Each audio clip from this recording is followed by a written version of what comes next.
अस्सलाम वालेकुम and welcome to नया दौर हेडलाइंस। मैं हसन इफ्तिखार लेकर आया हूं आपके लिए दिन भर की खास खबरें। सबसे अहम खबर जो है वो ये है कि पाकिस्तान के अंदर अफगानिस्तान के जो शहरी हैं उनको निकालने के बाद पाकिस्तान का और अफगानिस्तान हुकूमत के जो ताल्लुकात हैं आपस में वो बहुत हद तक ख़राब हो चुके हैं। पाकिस्तान इस वक्त दहशतगर्दी की एक नई लपेट में है और ये लपेट जो है पाकिस्तान को दोबारा से तब से आई है जब से अफगानिस्तान के अंदर नई अफगान तालिबान हुकूमत आ चुकी है। आप सबको याद होगा कि पाकिस्तान की उस वक्त की जो इस्टेब्लिशमेंट थी उन्होंने अफगानिस्तान के अंदर अफगान तालिबान के आने पर जश्न मनाया था और इमरान खान साहब ने यह भी कहा था कि आज अफगानों ने अपनी जंजीरें गुलामी की तोड़ दी हैं। वो उन्होंने क्या गुलामी की जंजीरें तोड़ी कि पाकिस्तान में 300 गुना इजाफा हो गया खुदकुश हमलों में और पाकिस्तान के अंदर दहशतगर्दियों की कार्रवाइयाँ भी जो हैं वो हज़ारों के अंदर जा चुकी हैं इस तमाम अरसे के दौरान। इस सब के पीछे जो है वो हाथ है अफगानियों का। ये कहना है हमारे जो इस वक्त इंटरिम वजीर हैं वजीर आज़म साहब अनवारुल हक काकड़ जो हैं निगरान वजीर आज़म, उनका ये कहना है कि इस वक्त उन तमाम दहशतगर्दी की कार्रवाइयों के अंदर अफगानिस्तानी जो हैं वो या अफगान जो हैं वो मुलव्वस हैं, इसलिए हम गैर कानूनी तौर पर या कानूनी तौर पर मौजूद अफगान हैं उनको हम बाहर निकाल रहे हैं। अब यहाँ सवाल ये पैदा होता है कि पाकिस्तान की इंटरनेशनल ऑब्लिगेशंस भी हैं। जो लोग पाकिस्तान के अंदर ख़तरे से बचकर आकर उन्होंने अपनी पनाह मांगी हुई है या पनाह ली हुई है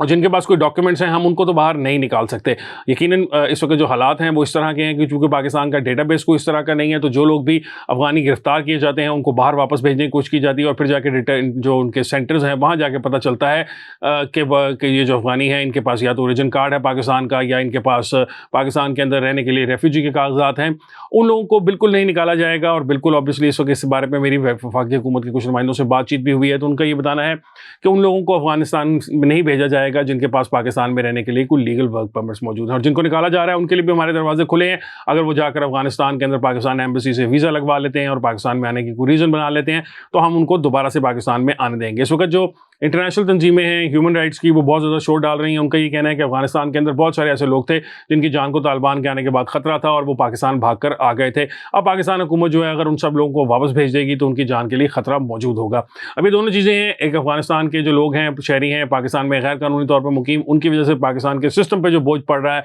और उसके अलावा ये लोग पाकिस्तानी पासपोर्ट बनवा लेते हैं और फिर सऊदी अरेबिया और दीगर ममालिक में जाकर जराइम करते हैं और उन जराइम का जो है सारा सिरा पाकिस्तान आकर निकलता है। तो इसलिए एक तो सबसे बड़ा मसला यहाँ पर यह है कि पाकिस्तान की हुकूमत के लिए और दूसरा दहशतगर्दी के मसाइल हैं। इस वक्त जो खुदकुश हमले पिछले दिनों पाकिस्तान में हुए हैं उनमें ज़्यादातर तादाद जो लोगों की थी वो अफगान नेशनल्स की थी या अफगान शहरी थे जो पाकिस्तान में आकर दहशतगर्दी कर रहे हैं तहरीक तालिबान के कहने पर। तो इसलिए पाकिस्तान की जो हुकूमत है वो इन लोगों को वापस भेजने पर तैयार बैठी हुई है।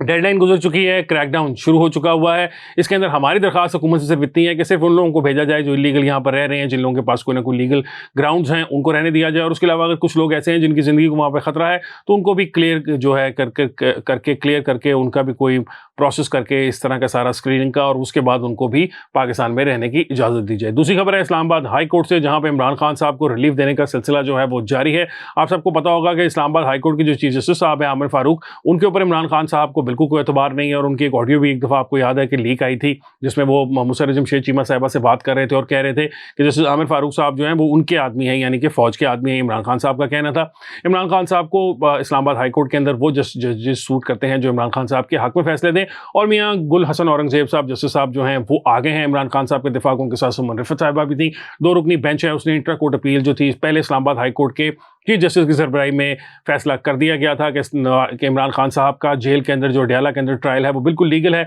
गवर्नमेंट को ऑब्वियसली उनकी सिक्योरिटी के मसाइल भी हैं और दीगर थ्रेट्स भी हैं तो इसलिए वो उनको जेल के अंदर ट्रायल करना बिल्कुल लीगल है। लेकिन अब इंट्रा कोर्ट अपील जो थी वो पीटीआई ने दायर जो की थी, इमरान खान साहब ने दायर की थी, उसका जो फैसला आया है उसके अंदर जस्टिस मियाँ गुल हसन औरंगज़ेब साहब जो हैं उन्होंने ये कहा है कि इमरान खान साहब का जेल में ट्रायल बिल्कुल नहीं होना चाहिए और उसको उन्होंने रद्द कर दिया है और उसको उन्होंने बंद कर दिया है और उन्होंने गवर्नमेंट से कहा है कि अब जब तक वो डिटेल फैसला नहीं देते थे तब तक ट्रायल जो है वो मज़ीद आगे मत बढ़ाया जाए। यहाँ पर सवाल ये पैदा होता है कि इमरान खान साहब हैं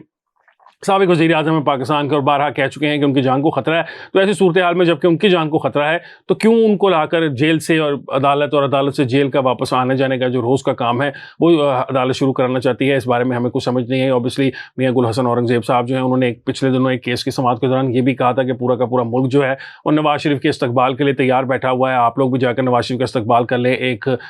जो है इश्तहारी पाकिस्तान वापस आ रहा है। तो इस किस्म के जो रिमार्क्स हैं जज साहब की तरफ से जब दिए गए तो इस हिसाब से नज़र आता है कि जज साहब जो है वो पाकिस्तान तहरीक-ए-इंसाफ की तरफ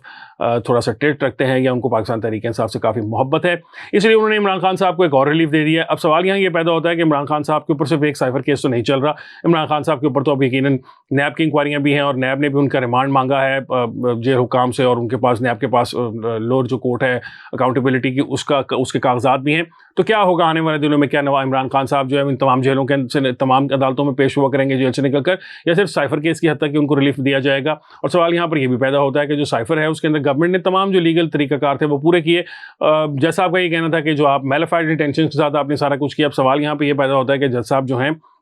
वो यकीनन अदालत के जज हैं और सीनियर हैं और उनका एहतराम भी हम पर लाज़िम है, लेकिन उनको खुद भी सोचना चाहिए कि जब वो फैसले दे रहे होते हैं, जब वो इस किस्म की गुफ्तगू कर रहे होते हैं या इस किस्म के रिमार्क्स दे रहे होते हैं, तो इससे उनका जो बायसनेस है वो खुलकर सामने आ जाती है। और अगर जजेस बायस होंगे तो पाकिस्तान के अंदर पहले ही इंसाफ नहीं मिलता, और अगर जजेस की जो बायसनेस है वो इस तरह खुलकर सामने आ जाएगी तो पाकिस्तान के अंदर जो इंसाफ मिलने का कॉन्सेप्ट है वो लोगों उससे बददिल हो जाएंगे, और लोगों का ख्याल जो है कि पाकिस्तान में इंसाफ मिल सकता है उससे लोग अपने ख्याल को तब्दील करने पर मजबूर हो जाएंगे। प्रोग्राम के आखिरी हिस्से में हम बात करेंगे पाकिस्तान के आने वाले इलेक्शंस के बारे में। पाकिस्तान के अंदर इलेक्शंस कॉल हो चुके हैं, डेट अनाउंस हो चुकी है, सब लोगों को पता है कि पाकिस्तान में 8 फरवरी को पाकिस्तान के अंदर इलेक्शंस हैं। अब इसके अंदर यहाँ पर इशू ये पैदा होता है कि इस वक्त लेवल प्लेइंग फील्ड का जो मुतालबा है वो तमाम सियासी जमातों की तरफ से किया जा रहा है, मासिवाए मुस्लिम लीग नून के बारे में ये समझा जा रहा है कि इस वक्त वो किंग्स पार्टी है, एस्टैब्लिशमेंट के साथ उनकी डील हो चुकी है और उनकी तकरीबन पोजीशन वो उसी तरह की है जिस तरह 2018 में इमरान खान साहब की पोजीशन थी या पाकिस्तान तहरीक इंसाफ की पोजीशन थी। अब आने वाले दिनों में फ़र्ज़ करें अगर ये जो सारा का सारा परसेप्शन है ये रियलिटी के अंदर तब्दील हो जाता है और जब रिजल्ट आते हैं तो उसमें पाकिस्तान मुस्लिम लीग नून सबसे लार्जेस्ट पार्टी के तौर पर सामने आती है, तो उसके बाद क्या होगा ये हम सवाल है, क्योंकि पाकिस्तान तहरीक इंसाफ तो खुलकर कह चुकी है कि वो ऐसे इंतखाबात के नतायज को तस्लीम ही नहीं करेगी जिसके अंदर उनको शिकस्त होगी। और अगर उनको शिकस्त हो जाती है, जो कि नज़र आ रहा है कि उनको शिकस्त हो जाएगी, क्योंकि उनकी one of the biggest reason उसकी ये है कि उनकी तमाम की तमाम लीडरशिप अगर जेल में होगी या पार्टी छोड़ चुकी होगी, इमरान खान साहब खुद भी जेल में होंगे, तो पार्टी के लिए बहुत मुश्किल होगा कि वो हर कॉन्स्टिट्यूंसी के लेवल पर ना सिर्फ अपने वोटर्स को निकाल कर लाए, बल्कि अगर कोई रिगिंग की कोशिश उनके खिलाफ की जाती है तो उसको भी रेजिस्ट कर सके। तो ऐसी सूरत हाल में पाकिस्तान जो है मजीद मसाइल का शिकार होता नजर आ रहा है आने वाले दिनों में, क्योंकि पाकिस्तान तहरीक इंसाफ नताइज को तस्लीम नहीं करेगी और उसके बाद जो जिस तरह का सिलसिला उन्होंने 2013 के इंतखाबात के बाद 14 के अंदर धरने दिया था उस तरह का होता हुआ हमें नजर आ रहा है। आज के प्रोग्राम के लिए इतना ही है, इंशाल्लाह आपसे मुलाकात होगी कल एक और प्रोग्राम के साथ। मुझे हसन इफ्तिखार को दीजिए इजाज़त। अल्लाह हाफ़िज़।